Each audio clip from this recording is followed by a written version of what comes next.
प्रधानमंत्री नरेंद्र मोदी आज से 2 दिन के इजरायल दौरे पर पहुंच चुके हैं। उनके स्वागत के लिए इजरायली पीएम बेंजामिन नेतन्याहू और उनकी पत्नी सारा नेतन्याहू एयरपोर्ट पर मौजूद रहीं और प्रधानमंत्री नरेंद्र मोदी को रिसीव किया। इस दौरान राष्ट्रगान के साथ पीएम का जोरदार भव्य स्वागत भी किया गया। प्रधानमंत्री मोदी 9 साल बाद इजरायल यात्रा पर गए हैं। इससे पहले वे जुलाई 2017 में गए थे।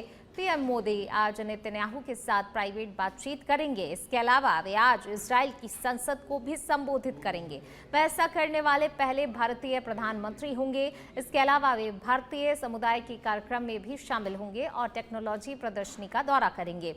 इस यात्रा का मुख्य उद्देश्य भारत के एक अहम ट्रेड और डिफेंस पार्टनर इजरायल के साथ रणनीतिक रिश्तों को और अधिक मजबूती देना माना जा रहा है।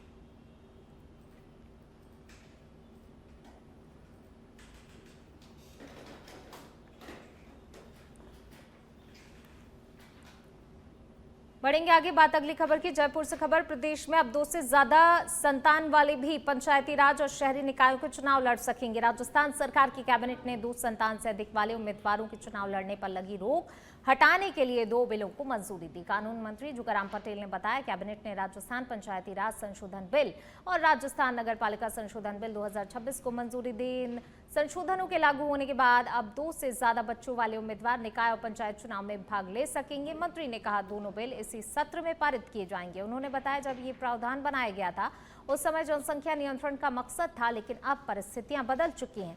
कानून मंत्री ने यह भी कहा कि सरकार पंचायत चुनाव करवाने के लिए पूरी तरह तैयार है और चुनाव करवाने का कार्य राज्य निर्वाचन आयोग के जिम्मे है।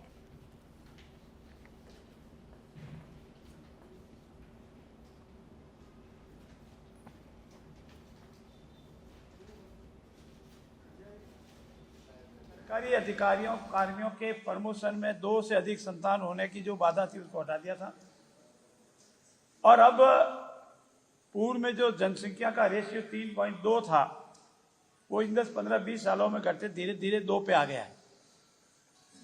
अब सब तरह से ये मांग की जा रही है कि जो योग्य व्यक्ति है, सक्षम है, जनप्रतिनिधि बनने की योग्यता रखता है, उसको काम करने का मन है और मादा भी है, पर मात्र उसकी 2 से अधिक संतान होने से वो अयोग्य माना जा रहा है। इस प्रावधान को ठीक किया जाए और आज इन दोनों विधेयकों को मंजूरी देते हुए पंचायत राज अधिनियम की धारा 19 में और उसके स्पष्टीकरण में और नगरपालिका अधिनियम की धारा 24 में संशोधन करते 2 या अधिक संतान होने के बावजूद भी वो जनप्रतिनिधि अन्य योग्यताएं रखता है, तो वो चाहे पंचायत राज का कोई भी इलेक्शन हो या नगर निकाय का कोई भी इलेक्शन हो, चुनाव लड़ने के लिए योग्य। बढ़ेंगे आगे बात अगली खबर की। टीकाराम जूली ने एक बार फिर राज्य सरकार पर तीखा हमला बोला। नेता प्रतिपक्ष जूली ने शिक्षा मंत्री के महाराणा प्रताप पर काव्य गोष्ठी आयोजित करने के फैसले पर सवाल उठाते हुए सरकार पर सिर्फ घोषणाएं करने का आरोप लगाया। उन्होंने प्रदेश में चल रही बस हड़ताल से आम जनता और श्रद्धालुओं को हो रही परेशानियों को लेकर भी सरकार को घेरा। जूली ने जमवा रामगढ़ बांध और जनजातीय विकास की योजनाओं में धन स्वीकृति नहीं होने का दावा करते हुए हड़ताल जल्द समाप्त कराने और दोषी अधिकारियों पर कार्रवाई की मांग की है। अभी आपने देखा होगा, आज क्वेश्चन था उद्योग विभाग का। आपने 30 करोड़ रुपए बजट में मंजूर कर रखे हैं लोगों की मदद करने के लिए, उनको सब्सिडी देने के लिए, लेकिन आपने दिए कितने? 1 करोड़ 9 लाख। और आप कह रहे हो कि अभी तो हमारे पास फॉर्म आ रहे हैं, अभी तो पूरी मार्च पड़ी है। तो जब 11 महीने में ही आप फरवरी तक 1 करोड़ दे पाए हो तो 1 महीने में और कल की जो बात थी वहाँ महाराणा प्रताप के लिए वैसे तो ये बहुत बड़ी बड़ी बातें करते हैं, लेकिन 100 करोड़ के बजट में 2 लाख भी ये खर्च नहीं कर पाए उनके लिए। जो टूरिस्ट सर्किट जो पूरा बनाना चाह रहे हैं उसकी डीपीआर तक नहीं बनी है। तो आज जिस प्रकार से पूरे प्रदेश के अंदर रोडवेज बसों का चक्का जाम है, जो प्राइवेट निजी ऑपरेटर हैं उनका, और ये सारी बसें जो है वो अधिकारियों के तांडव की वजह से, अधिकारी भी 1-2 ही लोग हैं, उन लोगों ने पूरे सिस्टम पे कब्जा किया हुआ है और उनकी वजह से बस संचालकों पर जबरदस्ती का प्रेशर बनाया जा रहा है, उनके चालान काटे जा रहे हैं, बसों को सीज किया जा रहा है। रात्रि के समय में बसों के अंदर महिलाएं भी हैं, बच्चियां भी हैं, उनको वहीं पे रात गुजारनी पड़ रही है और बसों को सीज किया जा रहा है। आज जिस प्रकार से पूरे प्रदेश के अंदर जयपुर के मोती डूंगरी गणेश मंदिर में फागोत्सव श्रद्धा उल्लास और रंगों की छटा के बीच भव्य रूप से मनाया गया। मंदिर परिसर में भक्तों की भारी भीड़ उमड़ी। गणेश महाराज के समक्ष गुलाल, गोटों और पुष्पों से होली खेली गई, जिससे ही पूरा वातावरण गणपति बप्पा मोरिया के जयकारों और रंग बिरंगे गुलाल से सराबोर हो गया। इसके बाद डफ और चंग की थाप पर शेखावाटी की पारंपरिक लोकपाग ने श्रद्धालुओं को मंत्रमुग्ध कर दिया।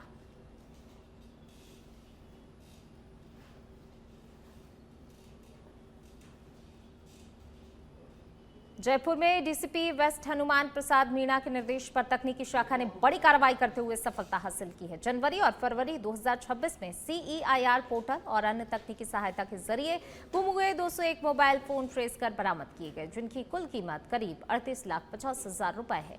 इसके साथ ही धोखाधड़ी के मामलों में दर्ज शिकायतों पर कार्रवाई करते हुए 62,19,332 रुपए की राशि भी रिकवर कर परिवादियों के खातों में रिफंड करवाई गई। इस कार्रवाई में हेड कांस्टेबल दिनेश कुमार शर्मा और कांस्टेबल रोशन की विशेष भूमिका रही।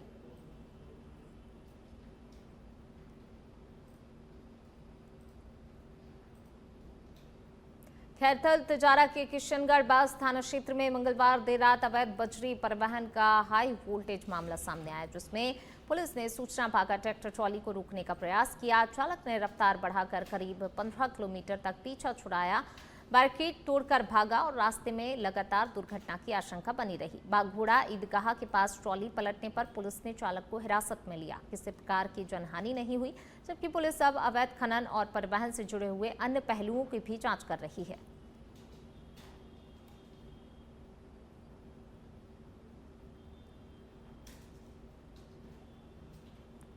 वहीं चित्तौड़गढ़ जिले के बेंगू क्षेत्र में प्रशासनिक व्यवस्था को सुदृढ़ करने के उद्देश्य से एसडीएम अंकित सामरिया ने नगर पालिका, पंचायत समिति सहित विभिन्न सरकारी कार्यालयों का औचक निरीक्षण किया। इस दौरान कई कार्मिक अनुपस्थित पाए गए, जिस पर एसडीएम ने संबंधित अधिकारियों को नोटिस जारी करने के निर्देश दिए। उन्होंने कार्यालय में नियमित साफ सफाई, अभिलेखों के उचित संधारण और रखरखाव और कार्यप्रणाली में आवश्यक सुधार सुनिश्चित करने के भी निर्देश दिए। इस दौरान बेंगू तहसीलदार गोपाल जिनगन भी मौजूद रहे और व्यवस्थाओं का उन्होंने जायजा लिया। प्रशासन की इस कार्रवाई से कार्यालयों में अनुशासन और कार्यकुशलता बढ़ने की उम्मीद है। धौलपुर जिले के मनिया थाना क्षेत्र के हदनपुर गांव में जमीनी विवाद को लेकर दो पक्षों के बीच जमकर लाठी डंडे चले, जिसमें 5 लोग घायल हो गए। जानकारी के अनुसार रामविलास और हरिशंकर के बीच जमीन को लेकर लंबे समय से विवाद चल रहा था और इसी को लेकर दोनों पक्ष आमने सामने आ गए। देखते ही देखते विवाद हिंसक झड़प में बदल गया और मारपीट में रामविलास के परिवार के 5 सदस्य घायल हो गए, जिनका निजी अस्पताल में उपचार जारी है। घटना का वीडियो भी सोशल मीडिया पर वायरल हो रहा है, जिसमें दोनों पक्षों के लोग हाथों में लाठी डंडे लेकर एक दूसरे पर हमला करते हुए दिखाई दे रहे हैं। सूचना मिलते ही मनिया थाना पुलिस मौके पर पहुंची और स्थिति को नियंत्रित किया। पुलिस ने मामला दर्ज कर जांच शुरू कर दी है और दोनों पक्षों से पूछताछ की जा रही है। सुमेरपुर क्षेत्र में जवाई बांध दूधनी मार्ग पर बुधवार को भीषण सड़क हादसा हो गया। बाली उपखंड के नाना हल्का इलाके में मोटरसाइकिल और वैगनार कार के बीच आमने सामने जोरदार टक्कर हो गई। हादसा इतना भयावह था कि बाइक सवार प्रताप सिंह नीलकमल की मौके पर ही दर्दनाक मौत हो गई। दुर्घटना की सूचना मिलते ही जवाई बांध चौकी इंचार्ज एसआई श्याम सिंह चारण पुलिस टीम के साथ घटनास्थल पर पहुंचे और हालात का जायजा लिया। मृतक के शव को सुमेरपुर सरकारी अस्पताल की मोर्चरी में रखवाया गया है। पुलिस ने मामला दर्ज कर हादसे के कारणों की जांच शुरू कर दी है।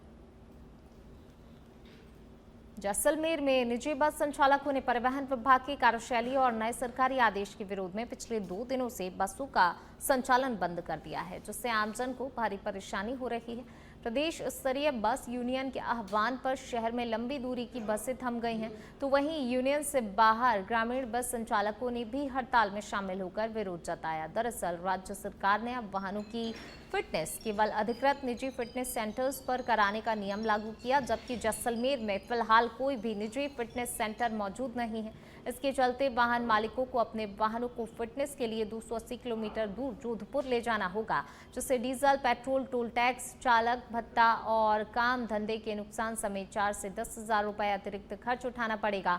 बस संचालक इसे आर्थिक रूप से असहनीय बताते हुए अनिश्चितकालीन हड़ताल पर बने रहने की चेतावनी दे रहे हैं।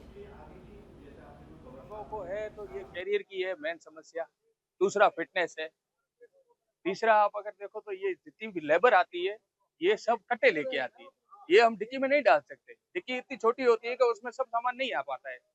सबसे बड़ी समस्या यही है। और फिटनेस यहाँ नहीं हो रही है, पहले यही होती थी। अब अगर कोई भी गाड़ी फिटनेस करने जाती है तो हर टोल पे चालान करता है उसका, 11,000, 12,000, 14,000 ऐसे करता है हर टोल पे। अगर हम और कई गाड़ियां ऐसी वो जोधपुर बस पे पहुंच ही नहीं पाती है, लंबी वाली गाड़ियां तो पहुंच जाए। हमारे कानून में है कि मोटर जो ग्रामीण चलती है उसको एक आदमी को 30 किला या 32 किला लगेज अलग हुए, तो हम उसका किराया नहीं लेते हैं, वो फ्री में हम ले जाने हमारी कानून है, जिम्मेदारी है। अब वो कहाँ डालेंगे हम, और कहते हैं कि केरल खोल दो, केरल खोल दिया तो गाड़ी के अंदर में सामान भरेंगे। हर एक आदमी के पास माचा है, चाहे कोई भी सामान है, चूल्हा है, चाहे कुछ भी गैस का है, चाहे एसी है, कूलर है। जैसलमेर में आबादी तो बहुत कम है, लंबा चौड़ा क्षेत्रफल है, जिसमें 15 किलोमीटर 10 किलोमीटर से पहले कोई गांव नहीं आता है। वहाँ 5-6 गांव में जाती है बसें, उनके कोई साधन ही नहीं है। अब पब्लिक सब चला रही है। हमने पहले हड़ताल की, इन सभी हड़ताल चल रही है बीकानेर। हमारी प्रमुख मांग तो ये है कि हमारी जो गाड़ियां हैं उनकी फिटनेस नहीं हो रही है। जैसलमेर में सेंटर नहीं है, यहाँ से हटा के जोधपुर कर दिया है, तो जोधपुर जहाँ जाने यहाँ से 300 किलोमीटर लगते हैं, 300 किलोमीटर जाना, 300 किलोमीटर आना, 600 किलोमीटर ये जाने के लिए वहाँ भी 2 से 3 दिन लगते हैं फिटनेस कराने के लिए। तो हमारा प्रमुख मुद्दा तो यही है कि फिटनेस सेंटर जैसलमेर होना चाहिए। सेकंड है हमारा यहाँ कैरियर का, तो बाहर जो ग्रामीण में जो बसें चलती है तो बाहर के जो लोग आते हैं लगेज लेके जाते हैं 30 से 40 किलो तक, तो उनके पास मान लो 40 किलोमीटर तो गवर्नमेंट की तरफ से हमें अलग है, उनके हम पैसे भी नहीं लेते, फ्री में ले जाते हैं। लेकिन वो भी ले जाने के लिए कैरियर के बिना वो बैठते नहीं है। प्राइवेट जो है टैक्सी जो चलती है, कमांडर गाड़ी वगैरह जो प्राइवेट नंबर है, जिनके पास टैक्सी का भी कोई लीगल परमिट नहीं है, वो हमारे आगे जाके जाती है और उनको वो लगेज भर के ले जाती है, तो उनको घर पे ले जाके छोड़ती, तो हमें सवारी मिलती नहीं। तो इससे हमारे गाड़ियों वाला बढ़ेंगे आगे बात अगली खबर की। बीकानेर से खबर, जहां बीकानेर रेंज आईजी के पद पर आज नए आईजी के रूप में ओम प्रकाश मेघवाल ने पदभार ग्रहण किया। इस दौरान एसपी कावेंद्र सिंह सागर और सिटी चक्रवर्ती सिंह राठौर, एएसपी ग्रामीण बीएल मीना सहित अधिकारी मौजूद रहे। आईजी ओम प्रकाश ने मीडिया से बातचीत में कहा कि लॉ एंड ऑर्डर मेंटेन करने के साथ हार्डकोर अपराधियों पर विशेष कार्रवाई पर फोकस रहेगा, जिसमें तस्करों में बड़े पैमाने पर बड़े माफिया के खिलाफ जो मुकदमे चल रहे हैं या फरार हैं उन्हें पकड़ने और कानून का शिकंजा कसना प्राथमिकता में रहेगा।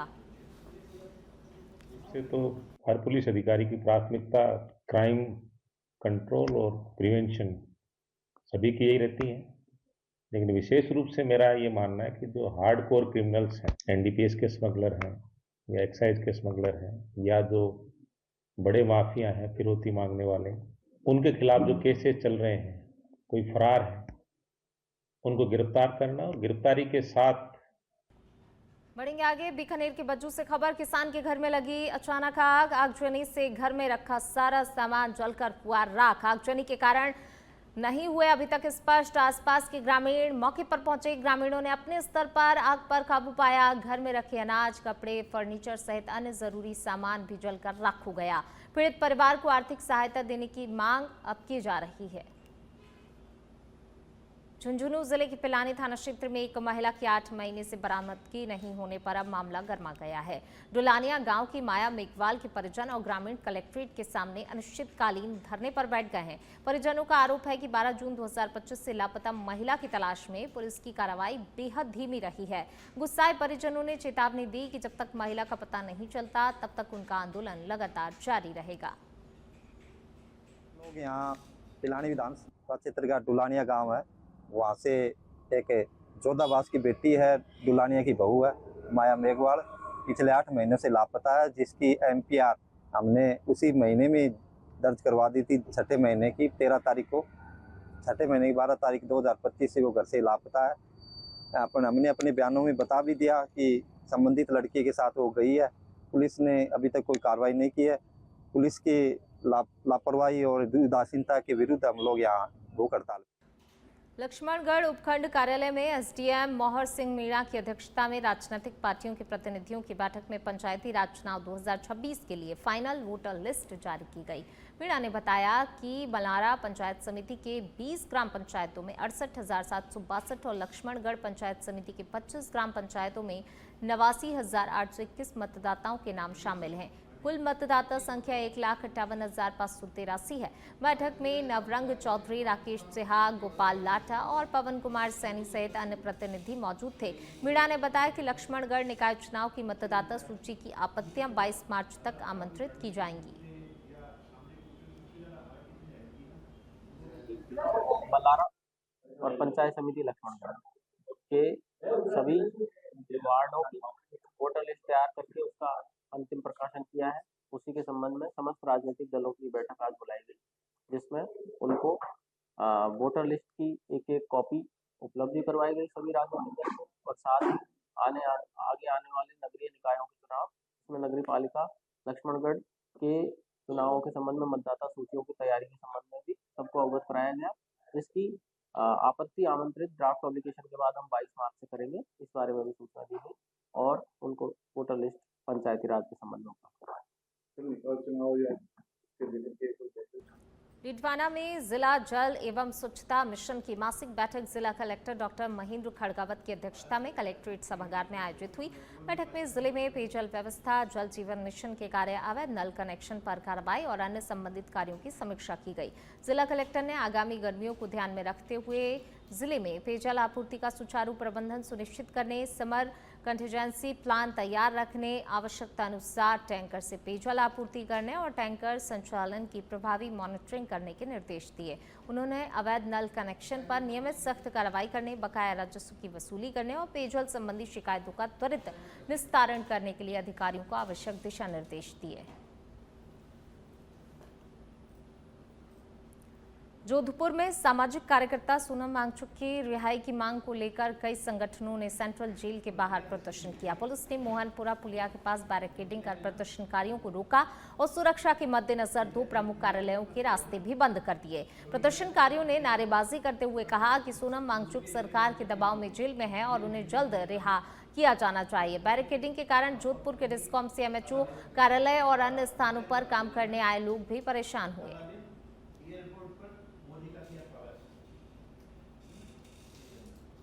भरतपुर में उस समय हड़कंप मच गया जब सुजान गंगा नहर में नाव पलटने की सूचना फैल गई। स्थानीय लोगों ने तुरंत ही प्रशासन को जानकारी दी, जिसके बाद प्रशासनिक अधिकारी, सिविल डिफेंस, SDRF, पुलिस और नगर निगम की टीमें मौके पर पहुंच गई। हालांकि मौके पर पहुंचने के बाद स्पष्ट हुआ कि कोई वास्तविक हादसा नहीं था, बल्कि प्रशासन द्वारा आयोजित एक मॉक ड्रिल थी।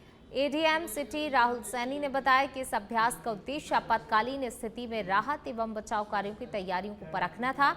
ड्रिल के दौरान नाव पलटने की काल्पनिक स्थिति बनाकर रेस्क्यू अभियान चलाया गया। घायलों को सुरक्षित बाहर निकालकर प्राथमिक उपचार की व्यवस्था की गई।